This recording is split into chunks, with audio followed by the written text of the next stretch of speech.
Welcome to the Therapeutic Food Solutions podcast. I'm your host, Marian Mitchell. I'm an integrative nutrition health coach, therapeutic diet expert, and founder of The Road to Living Whole. There are many different diets out there. It's hard to know which one is right for you with your chronic illness and autoimmune disease. In this podcast, I'm going to share with you the foundational pieces every single therapeutic diet out there shares, and also how to use the best one for your particular diagnosis. If you've been looking for a meal planning partner, help navigating the complicated healthcare system, and want to feel better quickly, I'm your girl. Grab your kombucha and notebook. Let's dive in. Welcome back to the podcast, everyone. I have an incredible interview for you today. His name is Dr. Scott V. It's actually Vrzal, but he goes by Dr. V.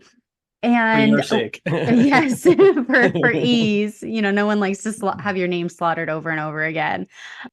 He specializes in headaches. He actually wrote a book called The Headache Advantage. Yes. And I know that this is a big thing. I struggled with chronic migraines for years, and I ended up I found my trigger for them. And, you know, I know that it's a big struggle. I have friends that deal with chronic migraines like almost every day. They can't find a solution. You know, my daughter deals with headaches. And so it's really a big deal. And there's so much more that you can do and explore in your health to really get it so that the headaches are infrequent at best and hopefully very, very rare. And Dr. V is going to really educate us on where headaches come from and their triggers and where to start in resolving them. So Dr. V, thank you for coming onto the podcast. Can you introduce yourself, share your story? How did you become this headache expert? And then we'll dive into the topic of the day.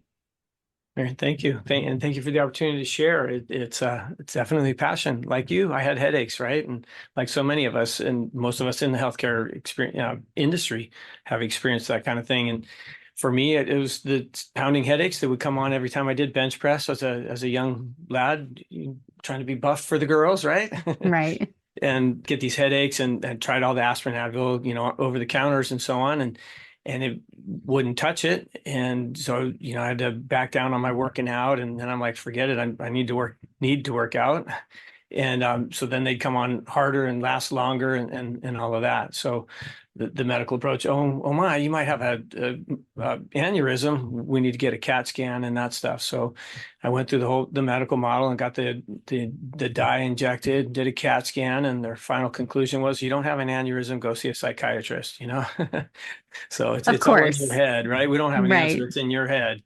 So that kind of started the journey, and then about a year later, a chiropractor, believe it or not, was able to help me out, gave me an adjustment, and kind of was a poof, and an aha moment, like, wow, this is beautiful. And that's what really started me down the chiropractic road. By that point, and here's another unique aspect of me is at 14 years old, I realized how lousy I felt and what a punk I was when I ate sugar, and I was eating donuts a lot.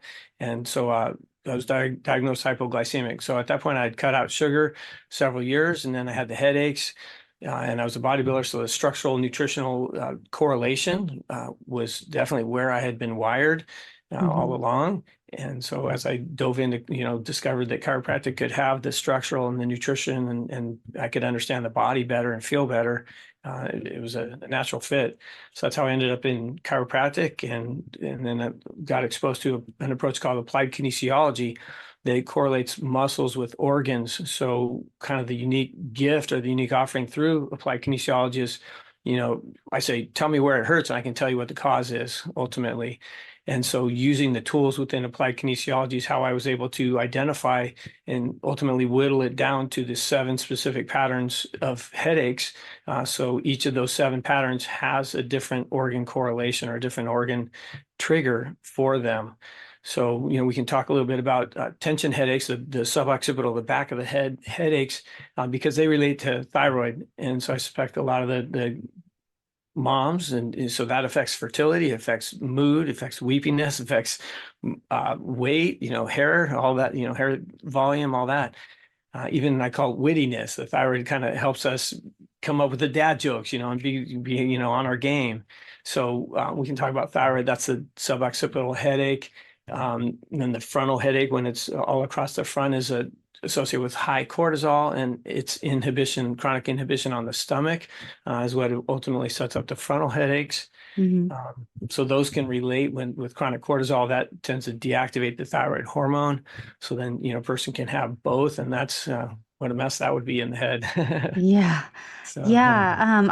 I'm excited to dive into this.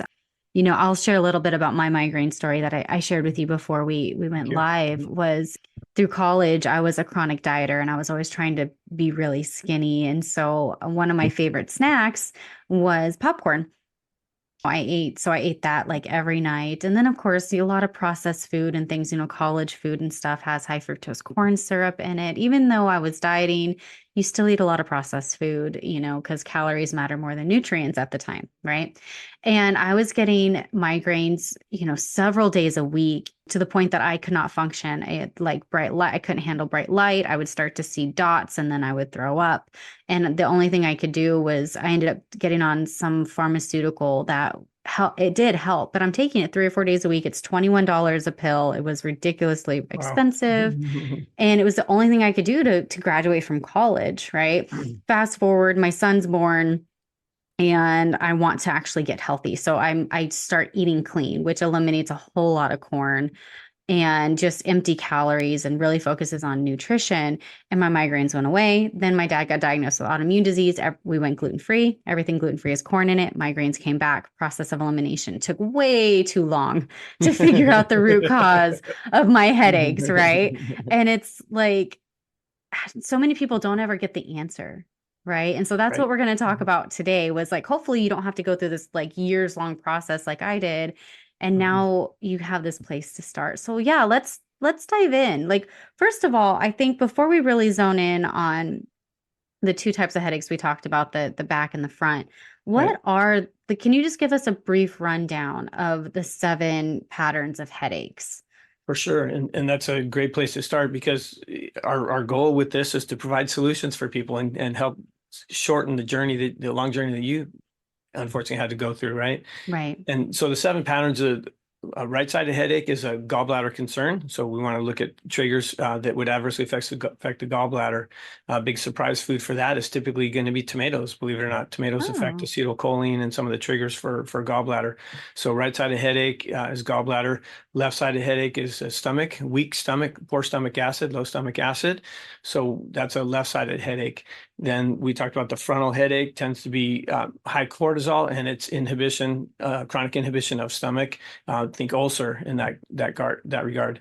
And then back of the head headaches is a thyroid concern, typically in its direct relationship to enzyme production, which is part how the Mm. thyroid regulates metabolism, and that causes a weakness of the neck extensors and sets up that suboccipital tension headache pattern, Mhm. very common. And then we've got what I call the cyclops headache, kind of the third eye. Mhm. That one tends to be pituitary. That's a little gland right in the center of the head that modifies or affects, regulates, if you will. I call it the air traffic control for hormones. Mhm.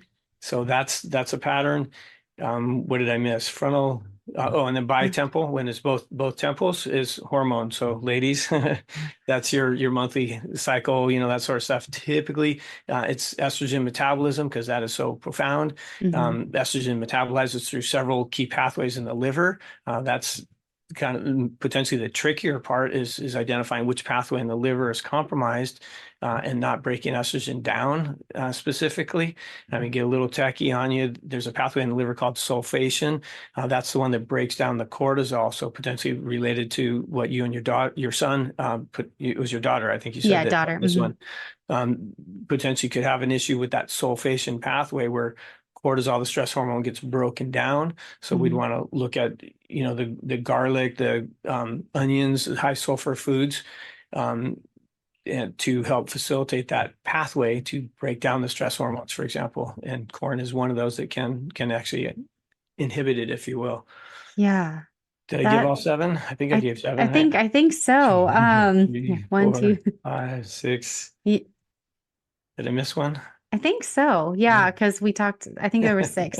Anyways, there's seven patterns of headaches. You talk Mm. about them in your book. So we're just giving a brief overview. So Right. let's dive in deeper. Like let's walk people through some of the science and Whole head physiology. headaches. The whole like headband. That's the seventh that I missed. Sorry. Got it. All Sorry right. to So we distract you. no, we're good. We're good. Mm. So all seven headache patterns, they all have different root causes. And what I think I want to kind of emphasize is that it's a whole body. Like it's not like the brain is separate from the organs and the organs are separate from Right. each other. Everything is interconnected. Mm-hmm. I love how beautiful the body is in that. But it's also Yeah. Mhm. kind of frustrating and overwhelming. Somebody listening to this, they're like, okay, I have this type of headache. I don't even know where to begin, Right. right? Right. Mhm. And it's like, do I need a chiropractic adjustment? Would that be helpful? And then it's like, okay, okay, it's food related. A lot of people tend to, it's so interesting to me. They mourn having to give Mm. up a food, Yeah. right? I mean, Right. like I would say if I could get back any food, it would be corn. I love Mm. corn. I love corn on the cob. I love popcorn. Like I really do you Mhm. love what you're allergic to, right? Right. So food is just there's such emotion connected to food. And some people are like, well, I'd rather just take a pill than have to give up a certain food, right? But a lot of Right. times what I've found is when people have chronic migraines, the pills, it doesn't matter what pharmaceutical, it doesn't matter how powerful, how targeted, like it's going to like medications can only do so much. And if you really want to function, you have to get to the root cause and be okay with making lifestyle adjustments for Sure. that. Absolutely. Right. Yeah. And the call to action is that it's your body's warning sign. I mean, think of it, the brain is basically a feedback, a sensory gland, if you will. It's taking, your eyes, all that's taking in from the environment, the vagus nerves telling the brain what's going on with the gut and the colon, and then it affects the way the heart functions and, and how chill we are and all of that. So, I mean, that's your brain. That's your headaches are your body yelling at you about, make a change. And you correlate that, you talked about it, and I hear it all day long, and I can't give up my coffee or my, my, my beloved fill in the blank. But hopefully when people realize what the consequence is, I mean, corn is probably a whole lot less attractive to you when you realize, I'm going to be down for the count tomorrow, right? So hopefully takes a lot of the allure out of the equation, where people can make better choices or informed choices. Doctor, translates means teacher, right? And so my job Right. is to help people understand what the triggers are, and then I can't feed them. It's not my job to, give them every, morsel and so on. They have to understand what the consequences of their actions are ultimately. And so, to help get there faster, what I typically would recommend is a journal. Hey, I had suboccipital headache yesterday or today or whatever it is, and so then write down the last three meals, if you will, and correlate that with the symptoms. Ultimately, it's going to rise to the surface of, hey, I had corn yesterday and today, and now I had a headache again. So that hopefully that simple resource, that simple tool will help people, your listeners, get to the answer faster, potentially. I have a question about that because sometimes it can be hours or the next day or days Right. later. So it's like with the journaling, sometimes finding a pattern can be difficult. Do you have any advice for that? Yeah, so when it's days later, which is rare. I mean, figure the transit time, the time through from mouth to toilet is 24 hours ish, 20 hours plus or minus four is what they say. So, I mean, it Hmm. should be fairly quick. The tongue is direct feedback to the brain. So when we put something in our mouth, the body's going to respond immediately. Hmm. I mean, in the office, that's part of the fun, exciting part of what I do is demonstrating, basically creating ad nauseum, on the table, causing pain to get worse and get better with those foods. And so, I mean, again, the tongue, the gustatory nerves on the tongue there tells the brain, hey, here comes corn, going to battle, or here comes spinach, let's feel good, whatever the food might be that way. So there should be a fairly immediate response once a person knows to what to look for. Again, a fun talking point, every muscle in the body has an associated gland or organ with it. So, if you have chronic what are we talking about? Neck pain, that the scalene muscles in the front of the neck there tend to get spastic when the thyroid's not functioning right. So if a person eats, say, wheat that has a molecular pattern identical to the thyroid gland, that could be almost within an hour, almost immediately spasm in the scalene muscles. And then that's your body saying, hey, this doesn't work so well for me. So hopefully it should be a fairly immediate response that way. Yeah, learning to honor our body, I Mhm. think, is such a journey. And learning to understand that what we're feeling is just our body crying out for help. It's not trying, our body is not trying to tear us down. It's not trying to hurt us in any way. It's trying to protect us and keep Right. us alive, and really being able to honor that. So let's maybe talk about the quote unquote tension headaches on the back of the head near the base of the neck, and Okay. how is that connected to thyroid specifically? So I teach a 12-hour thyroid seminar to doctors, and as I was putting some of the notes together, I'd seen this clinically, and finally stumbled across the part of the way the thyroid regulates metabolism is with enzyme production. And so when enzymes are inhibited or they're deficient, then that causes a weakness of the muscles in the back of the neck. And so then that goes up into, and those attach at the base of the skull. So that's what creates that muscle tension in the back of the head. So ultimately, it's the thyroid's regulation of enzymes that create that pattern. So in this case, and for suboccipital headaches, typically it's going to hypo or low thyroid function that's going to cause that. And so, oh, yes, it's a tension headache, but the scare is, that's going to mean we're talking thyroid. So is that's going to set up fertility issues? I mean, on the big scare part, the other thing that does, my camera's following my fingers and thinks I'm doing hand mode. Sorry. So the thyroid needs to activate folic acid, and when folic acid doesn't work properly, then there's a pathway in the liver called methylation. When methylation is under functioning, let me back up a little bit. Methylation activates the tumor suppressor gene. And so if methylation is not functioning properly, meaning low thyroid as one of the big triggers there, then we're not breaking down cancer cells properly. And so that opens up a big ugly window. So kind of the point there is use these as motivation to get to the cause, do your food journal, get with a practitioner that can help you figure it out before it's the big ugly stuff, right? And Right. so that's how, thyroid ultimately is back suboccipital headaches. That's your body saying, warning, warning, let's make a change. And I love the way you put it, and being sensitive to it and not getting caught up in the emotionality of the taking away aspect, but learn from it. That's why my book again is called The Headache Advantage, because take advantage of what our body's trying to, and in this case, our headaches are trying to tell us. So I think I got a little too No, technical maybe on the not thyroid at aspect all. there, No. but What I found is people that are dealing with chronic illness and stuff, they love the science. Like the more that they Mhm. understand, the more that they're willing to make the changes. So get as technical as you need to. And if it's too much, then I might be like, break that down more.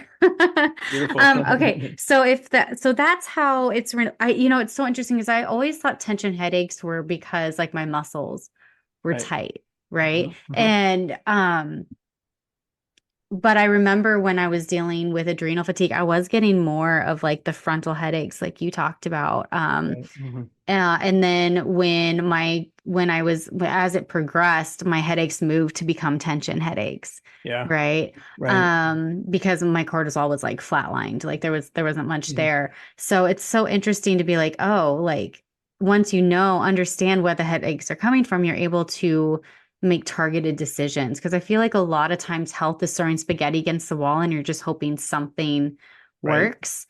And it really can feel kind of complicated, but once you know where to start, it actually becomes quite simple, right? Because it Right. Mhm. narrows down the spaghetti you're throwing on the wall, so to speak. So Mhm. let's talk Makes it more about, sticky. yeah. So maybe let's talk about, so my daughter, for example, she gets more headaches around her period, Right. right?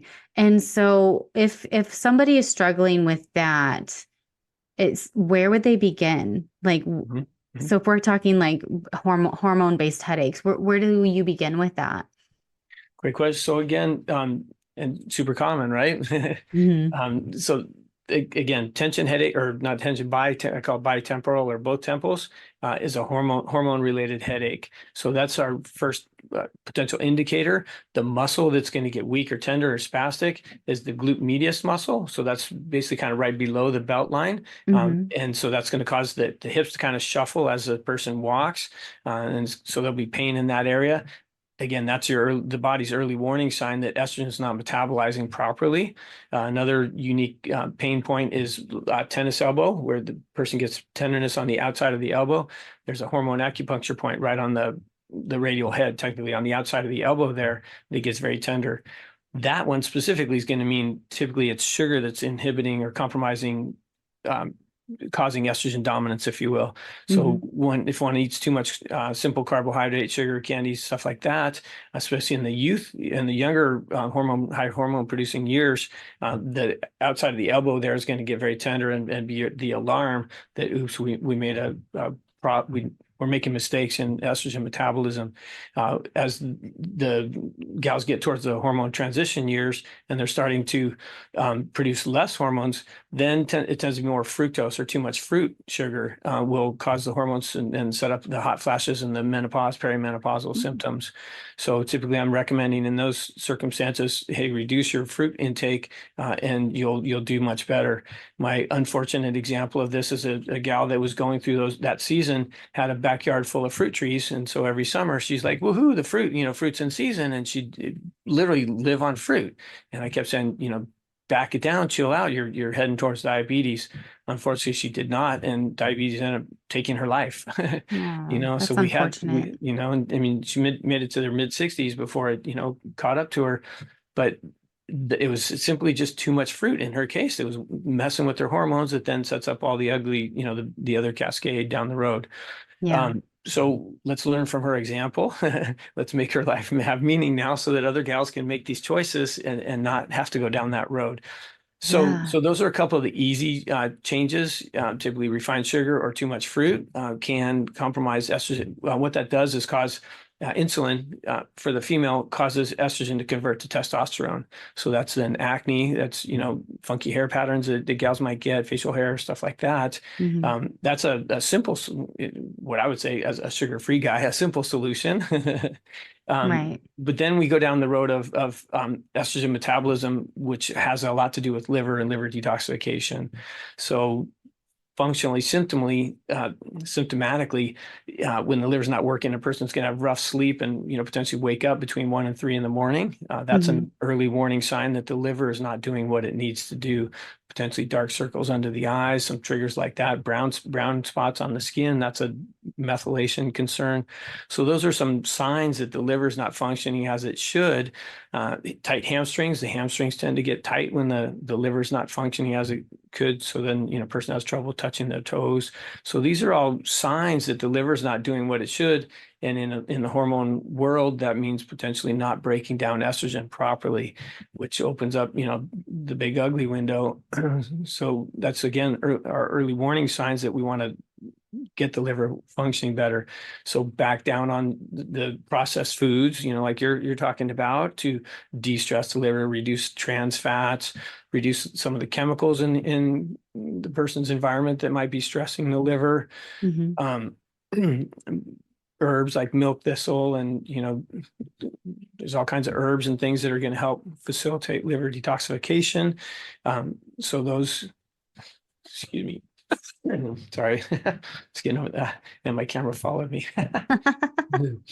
Um, so de-stress the livers and then feed it nutrients that are going to help it. So or green leafy organic vegetables are going to be loaded with folic acid, which drives a lot of the key pathways in the liver. Organic because organic in general is supposed to have no pesticides in it, but at least it'll have less pesticides. And organic has thousands of times the amount of minerals in it as well. You Mhm. mentioned the emotional front. Take a little rabbit trail on that. Minerals are our best defense against storing emotional paradigms. Oh. So that's kind of, I liken it to be more rock-like than sponge-like. So when we're eating the organic vegetables, to have that mineral rock-like base, we're more able to handle emotions more appropriately. And that's part of why chronic illness becomes such a challenge for people is you get this chronic illness and emotions just get over the years, just emotions get kind of piled up on top of that. So if we can Mhm. keep that mineral status up, then we're going to be less prone to store all the emotional baggage and keep heaping on top of, the already weak link in the body. So there's a little tangent, No, Pearl, for your that's really listeners. yeah, that's really interesting because I've been diving into how much stored trauma and stored emotion really play a role in chronic illness.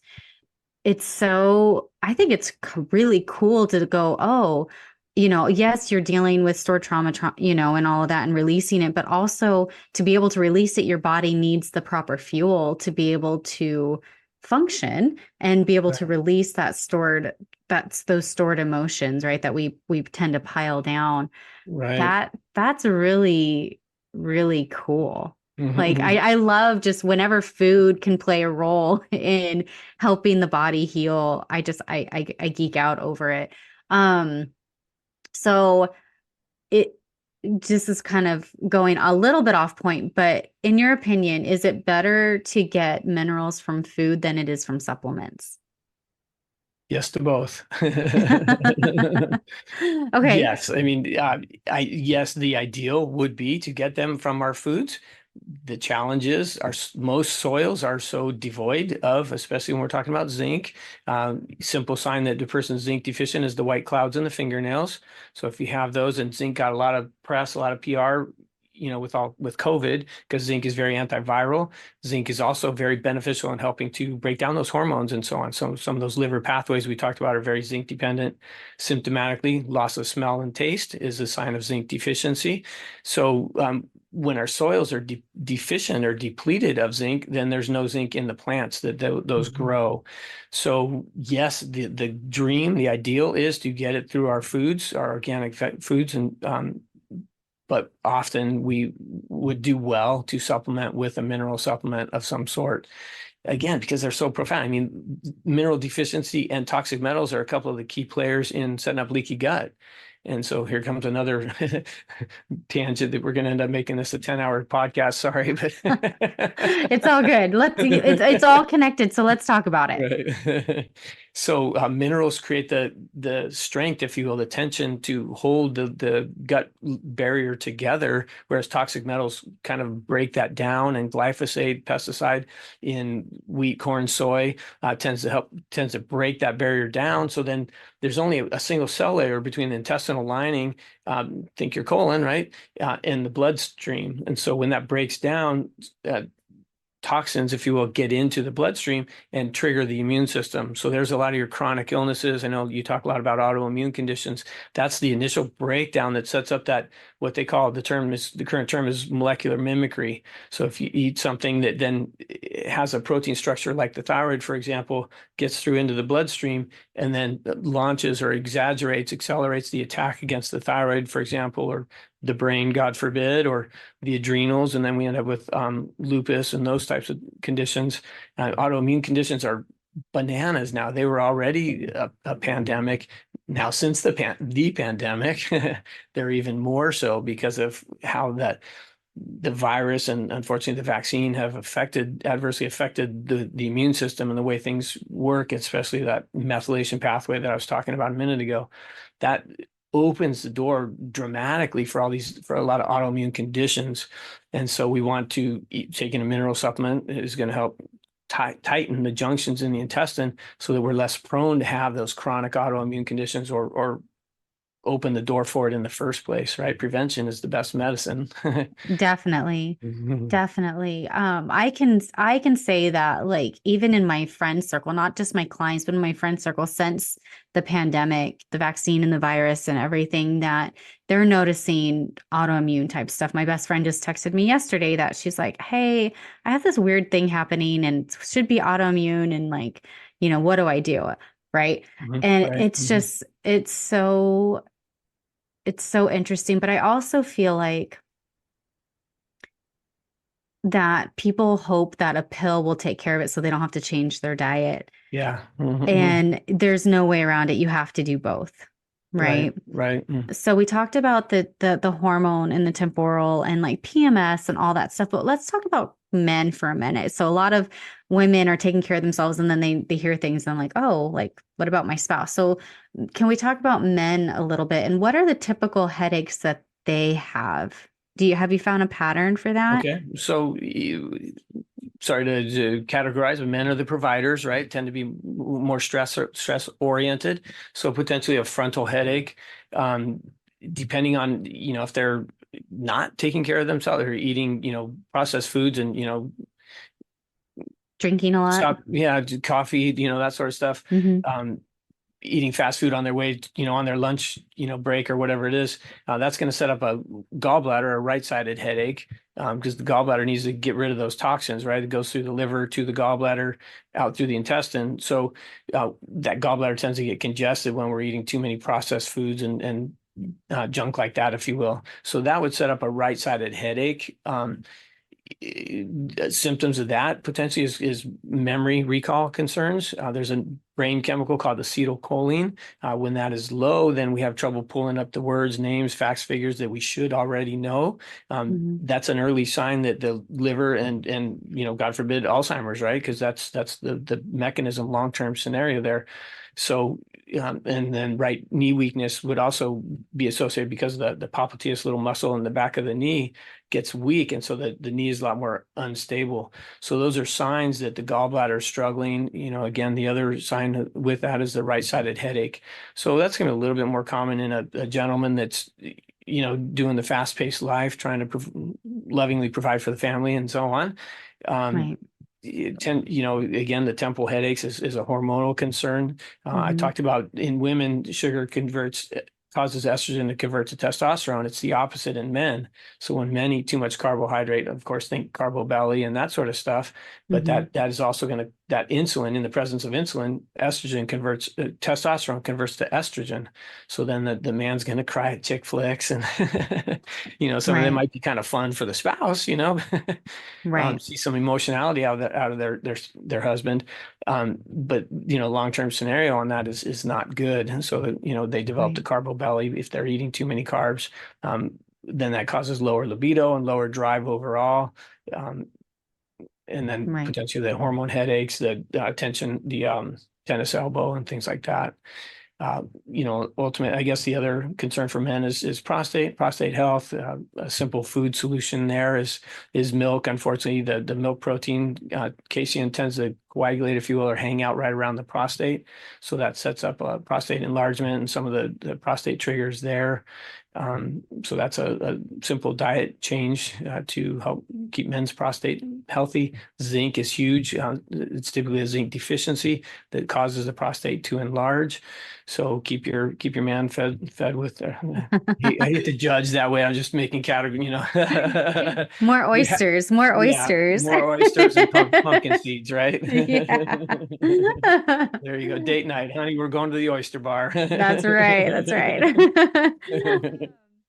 That's that's so helpful because headaches are just so debilitating. But also, as I'm listening to you, like I'm thinking about all the other complaints that people have, like tennis elbow and weak knee and all these things. And it's just so amazing to me how everything is just so interconnected. And that's one of my favorite things about doctors of chiropractic is you recognize that everything is tied together. Right. And, Mhm. I had regular chiropractic care while I was pregnant and then postpartum, and my baby got adjusted a few times. And it's just so powerful. And what I love is that at least in my experience, chiropractors don't really have the time and opportunity to really coach on diet and Mhm. how things are connected. And so I love that you have the ability to be able to talk about that and just how Mhm. important that is. Now, I do have a question because I don't think many people have heard of applied kinesiology. Can Okay. you Mhm. let's introduce people to that a little bit?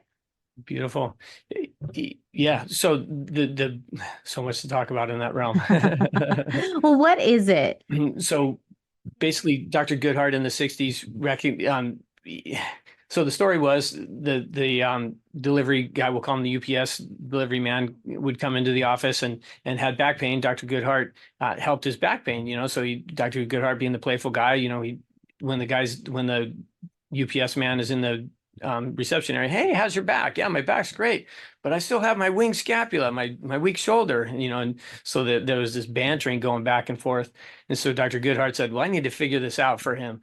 And so he recognized that the serratus anterior muscle was what was causing the weakness of his shoulder. And so the he went in and kind of worked on the serratus anterior muscle, and that created strength. And so then that cured, if you will, his shoulder problem. And so Dr. Goodhart then took that muscle correlation and realized that the lung meridian goes right through that serratus anterior muscle. So then he took the muscle and realized that there's a acupuncture meridian correlations, which then opened the door to then the associated organ would also relate to it as well. So functionally, what applied kinesiology is bringing all the natural health modalities under one umbrella. So it has the structural correlations, the nutritional correlations, the dietary correlations, and the emotional correlations, all with the understanding that muscles tell a story and they'll have organ associations. So we can use those to then figure out what's going, think of it as structural nutrition, if you will. So you have I like to say, point to where it hurts and I'll tell you what the cause is, right? And so Hmm. it makes it fairly simple. You talked about, Cairo's not necessarily having the time. You tell me a spinal level, you tell me a muscle, any of those things all have typical associations that then we can, get right to the cause of it. So in a nutshell, applied kinesiology is structural, chemical, nutritional, and emotional, all wrapped under one umbrella. So you don't have to go to 5 different doctors to try to figure it out, right? Right. That's incredible. I'm really glad that I asked because it was kind of like brought up in there and I was like, "Oh, people are going to want to know what that means." Thank you. So, this has been really helpful. As we wrap this up, as people who are struggling with headaches, what is one thing that you want them to walk away from in this podcast, like moving forward to help resolve their headaches? Be your own advocate. Hopefully your doctor can have the tools to help you figure it out, but it's in the ball's in your court. Hopefully with the patterns, it's going to help you get there faster. Another tool that I've created to help people get there faster on headacheadvantage.com. I've laid out links to the 7 patterns, and those links will go to a site where they can get a couple of the food suggestions and then order the supplement specific for their right-sided, left-sided, whole head, pattern. So it's hopefully a simple kind of click and solve. Is kind of the way I'm trying to build the site. It's still under construction for sure. Yeah. But that's hopefully a simple solution that people can use to help get to that solution faster. So be your own advocate, I would have to say, is probably, priority in this, which is a Yeah. lot of what you're preaching. Yeah, just Mhm. don't give up and keep Sure. searching and maybe go outside of the medical model and get Mhm. more holistic guidance for sure. Right, right, Awesome. So, I guess the best way to get in if somebody wanted to follow you, obviously get help with their headaches, then it's headacheadvantage.com. right. And then the name of your book is Headache Advantage. Is that available everywhere? It will be soon. It's in the final stages of editing right now. So, Awesome. yeah. So, I mean, realistically, probably 2 months by the time be Okay. on Amazon and all. I'm going to do the best I can to have it available everywhere. Awesome. So, Awesome. yeah. So, do you have like a newsletter or anything for people to sign up for at So this I time? post on, yes. So, on the headacheadvantage.com, you can click and put the put your email address in there, and then you'll get notification when the book is available that way. Awesome. So that hopefully makes it simple for people. I also post on socials, Dr. Vrzal, Vrzal, on Instagram and Facebook, to try to Great. help keep sharing, as you're doing with this podcast, trying to share with people things that they can do to be their best ultimately.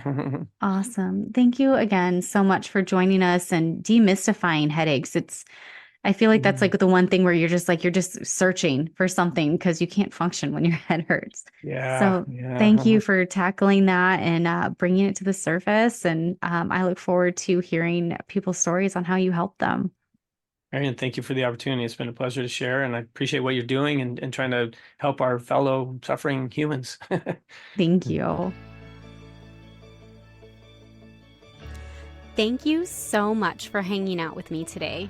If you found this episode helpful, would you do me a favor and help others find it by leaving a review, sharing a screenshot on social media, or sharing the link with a friend? By you sharing what you've learned, others are able to find this podcast and join our community.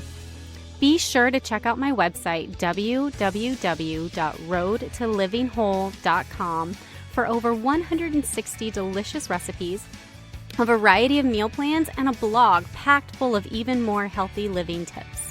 If you'd like to learn more about how to work with me as your coach, you can schedule a free consult through www.roadtolivingwhole.com/health-coaching/. Until next time, friend. Bye.